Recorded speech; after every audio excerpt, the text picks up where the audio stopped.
Hello, good morning. चलिए आज हम इंश्योरेंस क्लेम टॉपिक का एक प्रॉब्लम देखने वाले हैं जिसमें मोस्टली एडजस्टमेंट कवर करने की कोशिश किया मैंने। इसके पहले दो वीडियोस हमने देखा था। एक वीडियोस में हमने इंश्योरेंस क्लेम टॉपिक का बेसिक कंसेप्ट क्लियर किया था मैंने आप सबको कि कौन कौन से अकाउंट्स बनाने पड़ते हैं और उन पर्टिकुलर अकाउंट्स बनाने का पर्पस क्या होता है। फिर सेकेंड वीडियो में हमने इसके पहले वीडियोज में देखा था कि इसका बेसिक प्रॉब्लम। आज हम इसी को आगे कंटिन्यू करते हैं और हम देखेंगे इंश्योरेंस क्लेम का सेकेंड प्रॉब्लम जिसमें मोस्टली एडजस्टमेंट कवर करने की कोशिश किया मैंने। तो चलिए स्टार्ट करते हैं। क्वेश्चन नंबर 1, पहले मैं क्वेश्चन रीड आउट कर लेता हूँ, आप लोग भी नोट डाउन कर लीजिएगा क्या है यहाँ पे दिया हुआ। तो क्वेश्चन नंबर 2 कहता है fire occurred in the premises of ABC limited. Fire awkward हुआ है किसके प्रीमाइसेस में? एबीसी के प्रीमाइसेस में। कब ऑकर्ड हुआ है? तो 14th of Feb 2019। तो फायर ऑकर्ड हुआ है 14th of Feb 2019 को। From the following information find out amount of claim. हमें क्या फाइंड आउट करना है? Amount of claim find out करना है। चलिए शुरू करते हैं। कौन कौन सी इंफॉर्मेशन दिया है? तो पहला दे रहा है स्टॉक ऑन 1st April 2018। अब 1st April ऑब्वियसली बात है फर्स्ट ऑफ द ईयर होता है। इसका मीनिंग क्या है कि वो ओपनिंग स्टॉक दिया हुआ है आपको। तो स्टॉक दिया ओपनिंग कितना? 55,000, लेकिन कहता है ओवर वैल्यूड बाय 10%। ये ओवर वैल्यूड है। ओवर वैल्यूड का मीनिंग होता है हमने मार्केट से ज्यादा कंसीडर किया है। कितना ज्यादा कंसीडर किया मार्केट से? तो 10%। इसके पहले वीडियोस में हमने देखा था बेसिक कंसेप्ट वाले में कि अगर से ओवर वैल्यूएशन या अंडर वैल्यूएशन परसेंटेज में होगा तो हमें फॉर्मूले के थ्रू वैल्यू फाइंड आउट करनी है। और अगर से ओवर वैल्यूएशन या अंडर वैल्यूएशन अमाउंट में दिया होगा तो ओवर वैल्यूड होगा तो अमाउंट में से आप पर्टिकुलर अमाउंट माइनस कर दोगे, और अंडर वैल्यूएशन होगा तो स्टॉक के अमाउंट में उतना अमाउंट ऐड कर दोगे। लेकिन यहाँ पे ओवर वैल्यूड क्या में दिया? परसेंटेज में दिया। तो फॉर्मूला अप्लाई करना पड़ेगा। फॉर्मूला क्या है? तो amount of stock divided by 100 plus rate of over valuation into 100। देखते हैं भी उसको सॉल्व करके क्या आंसर आता है। फिर पॉइंट नंबर 2 में कहता है purchase up to the date of fire. Purchase दे रहा है 155,000। Unrecorded purchase 25। अनरिकॉर्डेड परचेज का मीनिंग क्या होता है कि हमने कुछ परचेज किया है हमारे सप्लायर से, गुड्स फिजिकली हमारे गोडाउन में आ भी चुका है लेकिन उसकी एंट्री बुक्स ऑफ अकाउंट में होना बाकी है। इसके अलग अलग रीजन हो सकते हैं, या तो बिल नहीं मिला होगा आपको, या फिर बिल मिल चुका आपने एंट्री नहीं किया होगा, स्किप हो गई होगी। That is unrecorded purchase. Return outward यानी क्या होता है? तो परचेज रिटर्न होता है जो हमने रिटर्न किया 10,000 है। Goods distributed at free sample. हमने हमारी पब्लिसिटी हमारे एडवर्टाइजमेंट करने के लिए हमने क्या किया? लोगों को फ्री में गुड्स डिस्ट्रीब्यूट किए। कितने की गुड्स डिस्ट्रीब्यूट किए? तो 20,000। फिर sale up to the date of fire, और सेल कितना है? 1,80,000 का सेल है। अनरिकॉर्डेड सेल, जैसे अनरिकॉर्डेड परचेज वैसे अनरिकॉर्डेड सेल। हमने किसी कस्टमर को गुड्स सेल किया लेकिन उसकी एंट्री अभी तक हमने नहीं किया। फिजिकली गुड्स डिलीवर्ड हो चुका है लेकिन शायद बिल अभी तक हमने नहीं बनाया, इसलिए उसकी एंट्री होना बाकी है। Then during the year head clerk had run away with a cash of ₹6,000। ये क्या है? आपका जो हेड क्लर्क था उसने 6,000 रुपया लेके आपके भाग गया। और काहे के थे 6,000 रुपये? कैश से लेके। कोई गुड्स आपने कस्टमर को कैश में सेल किया था और उसके पैसे लेके भाग चुका। इसका क्या करने वाले तो अभी हम देखेंगे। ये भी just like unrecorded sale treat किया जाएगा।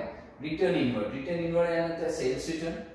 फिर wages for the period, wages is 35,000। Bracket में क्या कहता है? Included installation charges of machine. हमने क्या किया? मशीन इंस्टॉल करवाया, उसका मशीन का इंस्टॉलेशन चार्जेस भी गलती से इस वेजेस में इंक्लूड है।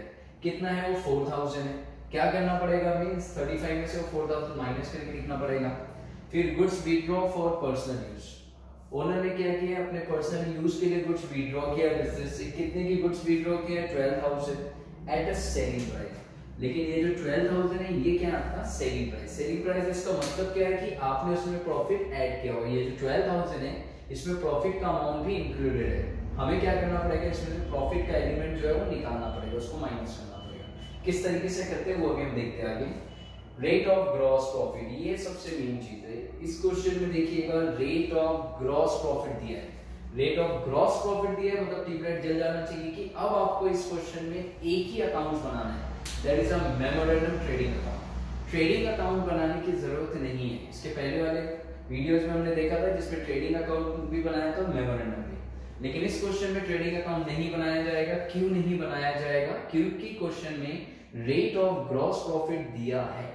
रेट ऑफ ग्रॉस प्रॉफिट अगर से मिसिंग होता है तो हमें पहले ट्रेडिंग अकाउंट बनाना पड़ता है, प्रीवियस ईयर के लिए लास्ट ईयर का ट्रेडिंग अकाउंट बनता है, उससे ग्रॉस प्रॉफिट फाइंड आउट होता है, फिर gross profit ratio and then memorandum बनता है। तो इस क्वेश्चन में एक ही अकाउंट बनाने की नीड है, that is the memorandum. Salvage stock दे रहा है 10,000 सैलवेज। आप सब समझते हैं क्या होता है कि जो डिस्ट्रॉय होने से बच गया, जरूरी नहीं कि आग लगी तो सारी गुड्स डिस्ट्रॉय हो, कुछ गुड्स बच जाती है, जो बच गया that is the salvage 10,000 and expenses incurred for extinguish the fire, और आग बुझाने के लिए, आग बुझाने का खर्चा कितना है 1000। ये 1000 रुपीस भी क्या करेंगे तो ध्यान से देखिएगा, इसे हम वर्किंग नोट में लिखेंगे, that is amount of claim. जब हम निकालेंगे तब ये आएगा। पॉइंट नंबर 14 देता है policy amount. Very good, policy का अमाउंट भी दिया हुआ है। कितना है पॉलिसी? 1 लाख रुपीस की आपने पॉलिसी निकाला है, तो पॉलिसी का अमाउंट दिया होता है। तो एक चीज पे और ध्यान देना पड़ता है हमें, एवरेज क्लॉज पे, कि एवरेज क्लॉज अप्लाई होगा या नहीं होगा, वो देखिएगा। एक बार मुझे रिकॉल करके बताइए, एवरेज क्लॉज कब अप्लाई होता है? जब पॉलिसी के अमाउंट कम और क्लोजिंग स्टॉक की वैल्यू ज्यादा।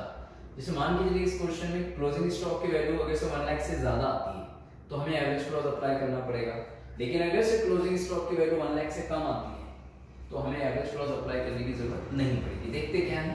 And last point carriage inward. Carriage inward मतलब समझो ट्रांसपोर्टेशन।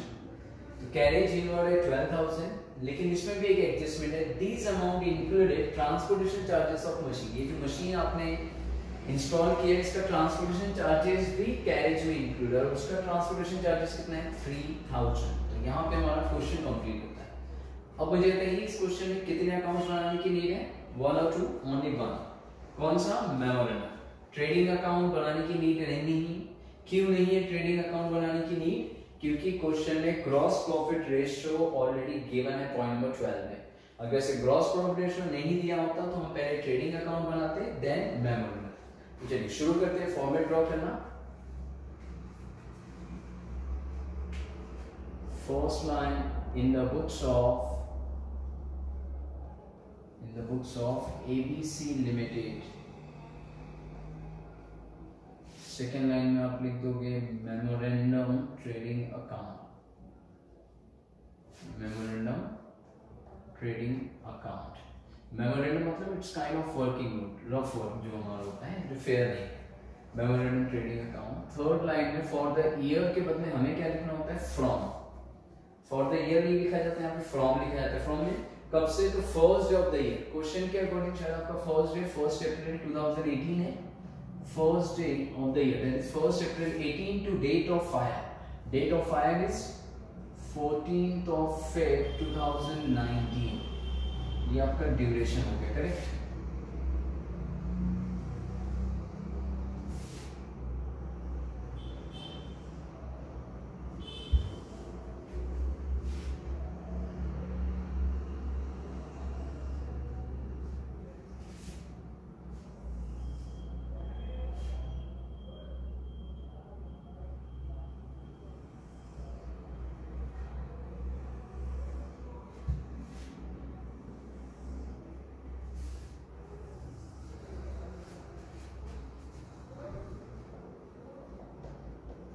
फॉर्मेट क्या रहेगा? Particulars, amounts and again particulars and amount. आप चाहो तो अमाउंट के 2 कॉलम बना सकते हो, इनर एंड आउटर, ठीक है? चलिए हम पोस्टिंग शुरू करते हैं। ट्रेडिंग अकाउंट का फॉर्मेट हम सभी को पता है। पॉइंट नंबर 1 क्या है? Stock on 1 April 2018 rupees 55,000। Opening stock है। ओपनिंग स्टॉक कहाँ लिखा जाएगा? Debit side to opening stock, to opening stock. कितना स्टॉक है? 55,000। लेकिन प्रॉब्लम है थोड़ा सा। क्या प्रॉब्लम है?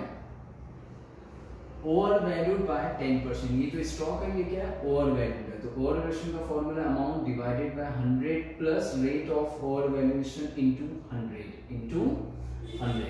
तो ओवर वैल्यूड है तो आपने क्या किया? 100 में rate of over valuation plus किया। अंडर वैल्यूएशन होता है तो 100 में से क्या करते हैं? Rate of under valuation minus करते हैं। अब इसका आंसर देखिएगा क्या आता है। तो 55,000 डिवाइडेड बाय कितना हो जाएगा? 110 हो जाएगा। 110 into 100। Answer is 50,000। Answer is 50,000। तो ओपनिंग स्टॉक कितना था? 55 था, लेकिन ये ओवर वैल्यू था। कितने परसेंट से? 10%। तो हमने ओवर वैल्यूएशन का फॉर्मूला अप्लाई किया। फॉर्मूला क्या? Amount divide by 100 plus rate of over valuation into 100, under valuation रहेगा तो क्या करोगे माइनस। चलिए स्टॉक के बाद क्या दे रहा है परचेज, परचेज आल्सो डेबिट, तो परचेज भी डेबिट में आ जाएगा। परचेज का अमाउंट कितना है 1,55,000, 1,55,000। अब इसमें देखिएगा एडजस्टमेंट है इसलिए हम इसको इनर में लिख रहे हैं। अनरिकॉर्डेड परचेज, अनरिकॉर्डेड परचेज क्या करेगी इसमें प्लस कर दोगे आप, अनरिकॉर्डेड परचेज। अनरिकॉर्डेड परचेज का मीनिंग मैंने बताया गुड्स खरीदा लेकिन इसकी एंट्री बुक्स ऑफ अकाउंट में होना बाकी है, तो अनरिकॉर्डेड परचेज क्या कर दोगे प्लस कर दोगे कितना 25,000। परचेज भी लिख लिया unrecorded purchase. Return outward, return outward यानी क्या होता है परचेज रिटर्न, क्या करेंगे इसमें माइनस कर देंगे, परचेज रिटर्न कितना परचेज रिटर्न है 10,000, तो 10,000 क्या करोगे आप परचेज में से माइनस कर दोगे। चलिए इसके बाद अगला है goods distributed as a free sample. अब इसका ट्रीटमेंट दो तरीके से हो सकता है, या तो आप परचेज में से माइनस कर दीजिए या फिर आप ट्रेडिंग अकाउंट के क्रेडिट, मतलब हम क्रेडिट साइड में लिखेंगे इसको by goods distributed as a free sample, goods distributed as a free sample. कितने की गुड्स डिस्ट्रीब्यूट किया हमने freely as a free sample 20,000। क्यों किया जाता है ताकि हम हमारे प्रोडक्ट की पब्लिसिटी कर सके, करेक्ट। तो गुड्स डिस्ट्रीब्यूटेड हो चुके हैं। Sale up to the date of fire, sale कितना 1,80,000 कहाँ लिखोगे तो मेमोरेंडम क्रेडिट साइड में सेल्स आपकी इनकम है। कितना सेल है 1,80,000, कितना सेल है 1,80,000, इसमें भी एडजस्टमेंट है। सेल्स के बाद दे रहा है अनरिकॉर्डेड सेल, अनरिकॉर्डेड सेल हमने कस्टमर को गुड्स सोल्ड कर दिया लेकिन शायद अभी तक हमने बिल नहीं बनाया, फिजिकली गुड्स की डिलीवरी दे चुके हो, बिल नहीं बनाया इसलिए उसकी एंट्री होना बाकी है। अल्टीमेटली सेल तो हो चुका है तो प्लस कर दोगे आप unrecorded sale. Unrecorded sale is 10,000, unrecorded sale is 10,000। चलिए अनरिकॉर्डेड सेल के बाद क्या है during the year had run away with a cash sale ₹6,000। जो आपका क्लर्क था वो 6,000 रुपए लेके भाग गया, वो काय के थे कैश सेल के थे, तो सेल में ऐड होना चाहिए कैश सेल कितना 6,000। पॉइंट नंबर 9 है रिटर्न इनवर्ड। रिटर्न इनवर्ड यानी क्या होता है सेल्स रिटर्न, करेक्ट। क्या करेंगे सेल्स में से माइनस, सेल्स में से रिटर्न इनवर्ड, रिटर्न इनवर्ड कितना है return inward, return inward also 6,000। Return inward के बाद अगला पॉइंट है wages for the credit. Wages कहां लिखोगे एक्सपेंस है तो डेबिट साइड आ जाएगा वेजेस। वेजेस कितना दे रहे हैं 35,000 है, इसमें भी एडजस्टमेंट है। क्या कहता है included installation charges of machine, कि ये जो वेजेस है इसमें इंस्टॉलेशन चार्जेस है काय का इंक्लूड है मशीन का, ये हमारा कैपिटल एक्सपेंडिचर है इसमें ऐड नहीं होना चाहिए था। तो अब हम क्या करेंगे 35,000 में से 4,000 माइनस कर देंगे इंस्टॉलेशन चार्जेस, इंस्टॉलेशन चार्जेस कितना 4,000, तो ये 31,000 हो जाएगा, कितना हो जाएगा 31,000। Goods withdraw for personal use, goods withdraw for personal use हम इसे परचेज में से माइनस ना करते हुए कहां लिखेंगे credit side, goods withdraw for personal use, goods withdraw for personal use. अब देखिए कितने की गुड्स विड्रॉ किया हमने 12,000, तो 12,000 लिख सकते थे हम डायरेक्ट आउटर में, लेकिन प्रॉब्लम है, क्या प्रॉब्लम है तो पढ़िएगा यहाँ पे एट सेलिंग प्राइस। इसका मतलब क्या है कि 12,000 में प्रॉफिट ऑलरेडी इंक्लूडेड है, और प्रॉफिट कितने परसेंट है 20%। कितना प्रॉफिट इंक्लूड है 20%। सर ये कहाँ दिया 20, तो देखिए rate of gross profit 20% on cost, कि इसमें क्या है प्रॉफिट इंक्लूड है वो भी कितने परसेंट 20% ऑन कॉस्ट। तो देखिए फर्स्ट वाले वीडियो में हमने एक फॉर्मूला लिखा था प्रॉफिट ऑन कॉस्ट का, क्या था फॉर्मूला तो अमाउंट यानी net cell divided by 100 plus rate of gross profit into 100 करोगे तो आप का आंसर आ जाएगा। अगर से प्रॉफिट ऑन सेल होता तो क्या करते, ध्यान से सुनिएगा, हम पहले 12,000 लिखते जो अमाउंट दिया है, फिर इसका 20% निकालते हैं, 20% आता है 2,400 और फिर हम 9,600 लिखते हैं। लेकिन ये कब होता है, जब प्रॉफिट ऑन सेल होता। लेकिन अभी क्या है, प्रॉफिट ऑन कॉस्ट है, तो आपको ये चीज नहीं करनी पड़ेगी। अब हम फॉर्मूला अप्लाई करेंगे प्रॉफिट ऑन कॉस्ट का, तो amount divide by 100 plus rate of profit into 100, तो ओरिजिनल अमाउंट फाइंड आउट हो जाएगा। देखिए कितना आएगा ओरिजिनल अमाउंट, तो 12,000 divided by 100 plus 20 and 120 into 100, तो ये आ गया 10,000। ये कितना आ गया 10,000। अगर से आपने 12,000 का 20% निकाला मींस प्रॉफिट ऑन सेल हो गया, जबकि क्वेश्चन में क्या है प्रॉफिट ऑन कॉस्ट है। तो प्रॉफिट ऑन सेल होता तो डायरेक्ट 12,000 का 20% निकालते 2,400, 12 में से 2,400 माइनस करते तो रिमेनिंग होता 9,600। लेकिन प्रॉफिट ऑन सेल नहीं है, प्रॉफिट ऑन कॉस्ट है, इसलिए हमने ये चीज किया। वेजेस हो चुका है, गुड्स विड्रॉ हो चुका है, rate of gross profit, gross profit कितने परसेंट, 20%, तो डेबिट साइड लिख दोगे ग्रॉस प्रॉफिट। सेल्स पे कैलकुलेट करना है, बाद में देखते हैं सेल्स आउटर में कितना आएगा। सैलरीज दिया है, सैलरी है 10,000 और एक्सपेंसेस 1,000। ये तो वर्किंग नोट जब हम लिखेंगे अमाउंट ऑफ क्लेम उसमें कंसीडर किया जाएगा, इसकी एंट्री तो अकाउंट्स में नहीं होती है। पॉलिसी अमाउंट ये भी वर्किंग नोट में काम में आने वाला अमाउंट ऑफ क्लेम के एवरेज क्लॉज के लिए। And last one carriage inward, carriage inward भी डेबिट साइड आ जाएगा। कैरेज इनवर्ड 12,000, इसमें देखिएगा एडजस्टमेंट दिया है, क्या एडजस्टमेंट है पढ़िएगा।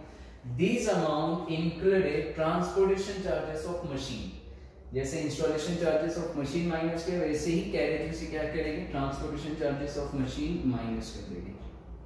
ट्रांसपोर्टेशन चार्जेस कितना, ट्रांसपोर्टेशन चार्जेस 3,000, तो आउटर में कितना आ जाएगा 9,000। क्लियर, चलिए और तो कोई अमाउंट बचा नहीं है। अब अकाउंट क्लोज करते, पहले सेल्स को आउटर में लिखते हैं ताकि हम प्रॉफिट कैलकुलेट कर सके।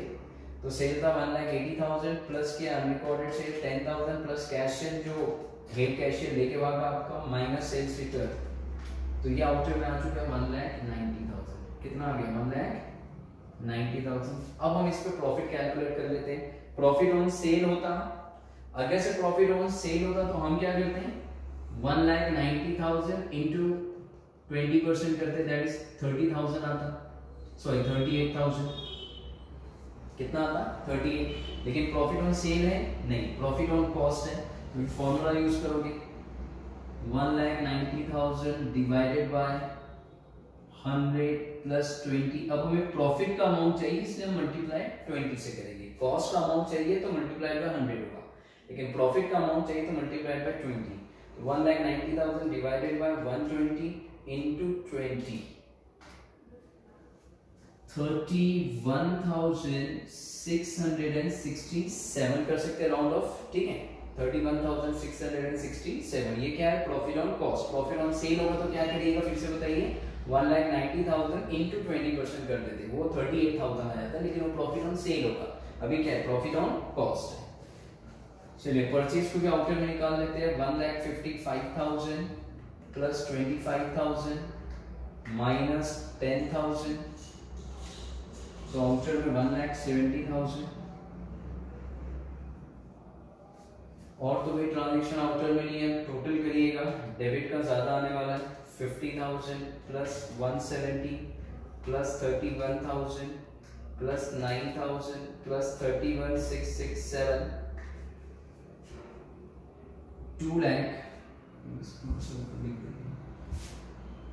2,91,667। इधर भी लिख दीजिएगा 2,91,667।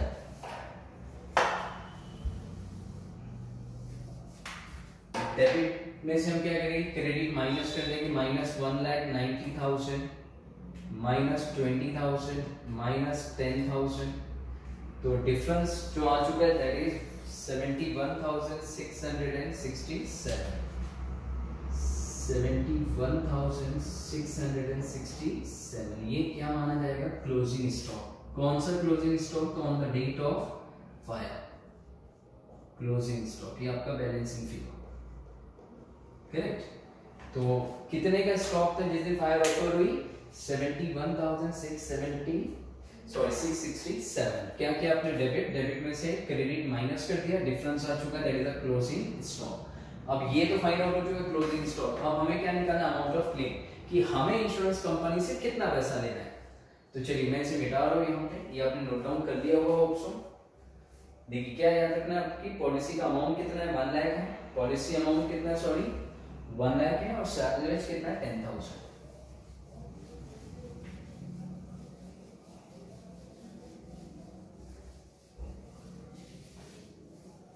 अब हम लिखते हैं अमाउंट ऑफ क्लेम। तो हम क्या लिखेंगे? Amount of claim. Amount of claim में क्लोजिंग स्टॉक कितना है? Closing stock 71,667। इसमें से क्या करना है? सैल्वेज पहले माइनस कर देना है। सैल्वेज स्टॉक, सैल्वेज कितना था? 10,000 था। इसका मीनिंग लॉस ऑफ स्टॉक कितना? Loss of stock is 61,667। अब देखिएगा यहाँ पे एक्सपेंसेस भी देता है। Expenses incurred for extinguish the fire, आग को बुझाने का खर्चा कितना था? 1,000। ये हम इंश्योरेंस कंपनी से रिकवर करेंगे। तो expenses of extinguish the fire कितना था? 1,000। टोटल जो हमें रिकवर करना है 62,667। ये टोटल लॉस माना जाएगा, या फिर नेट अमाउंट भी आप कह सकते हो। देखिए इस क्वेश्चन में हमें एक चीज और दिया था, amount of policy. Amount of policy कितने की है? 1 लाख की। तो अब इस क्वेश्चन में एवरेज क्लॉज अप्लाई नहीं होगा। एवरेज क्लॉज अप्लाई करने की जरूरत है क्या? नहीं। क्यों नहीं है? क्योंकि पॉलिसी की अमाउंट ज्यादा है, क्लोजिंग स्टॉक की वैल्यू कम है। अगर से क्लोजिंग स्टॉक की वैल्यू 1 लाख से ज्यादा आती तब हमें एवरेज क्लॉज अप्लाई करना पड़ता। तो फिलहाल इस क्वेश्चन में एवरेज क्लॉज अप्लाई करने की जरूरत नहीं है। इसके पहले वाले क्वेश्चन में, इसके पहले वाले वीडियोस में हमने देखा था, उसमें एवरेज क्लॉज अप्लाई होता। क्यों? क्योंकि पॉलिसी की वैल्यू कम थी और स्टॉक की वैल्यू ज्यादा थी। लेकिन यहाँ पे स्टॉक की वैल्यू कम और पॉलिसी की वैल्यू ज्यादा है, तो इंश्योरेंस कंपनी हमें इतना अमाउंट पे कर देगी। कितना? 62,667। तो एवरेज क्लॉज क्यों अप्लाई नहीं हुआ, एक बार लास्ट में बताइए? क्योंकि पॉलिसी की अमाउंट ज्यादा है और क्लोजिंग स्टॉक की वैल्यू कम है। क्लियर? चलिए लिख लीजिए। Thank you.